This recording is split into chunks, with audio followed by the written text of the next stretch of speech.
Now let's go to the NBA because we're just about 9 hours away from the start of NBA free agency. Now, here's the deal. Last night, the top free agent on the board, Kawhi Leonard, declined his $36 million player option for next season.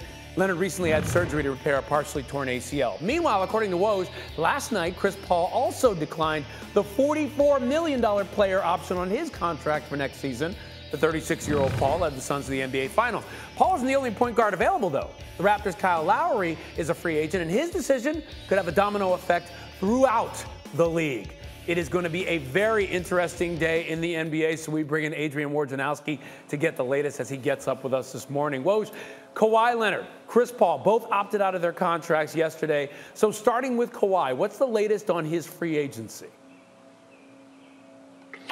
Well, if Kawhi Leonard wanted to do a long-term deal with the Clippers, financially it would have made more sense to opt into his deal and then extend off of that. But by declining that player option, it suggests that if he does return to the Clippers, it's on a shorter deal. Certainly, he can go out and just talk to other teams.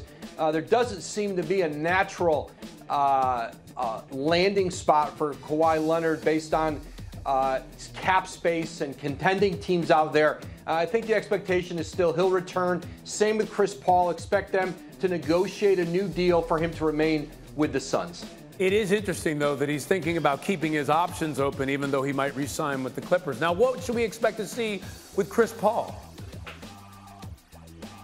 Yeah, I think Chris Paul, the opportunity to continue in Phoenix is going to be there, and I think you'll see he and the Suns work on a deal tonight once free agency opens at 6 p.m.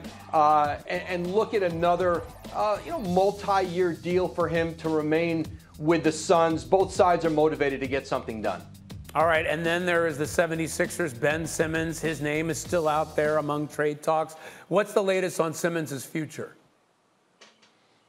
Yeah, the 76ers have continued to talk with teams around the league about finding a new home for Ben Simmons. I don't sense anything is imminent. The Sixers' asking price is still very significant. I think they feel they still have some time on their side, see how free agency flushes out for different teams, and then see if maybe teams have a different perspective on how much they're willing to give up for Ben Simmons. Remember, too, he's got 4 years left on his contract.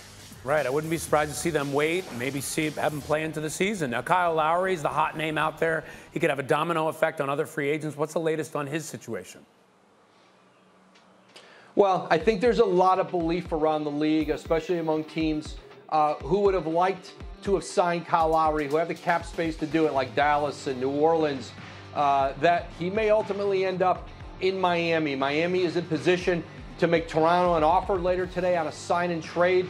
Goran Dragic, Precious Achiuwa, their rookie forward from Memphis, and perhaps draft assets or another young player Toronto's way that would help them get to the number annually, financially, that Kyle Lowry would like. But the idea of playing with Jimmy Butler, playing for the Heat, that's always been very intriguing to Kyle Lowry. They can start moving toward that after 6 p.m.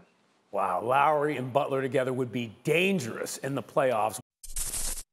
Thank you for watching ESPN on YouTube. For live streaming sports and premium content, subscribe to ESPN+.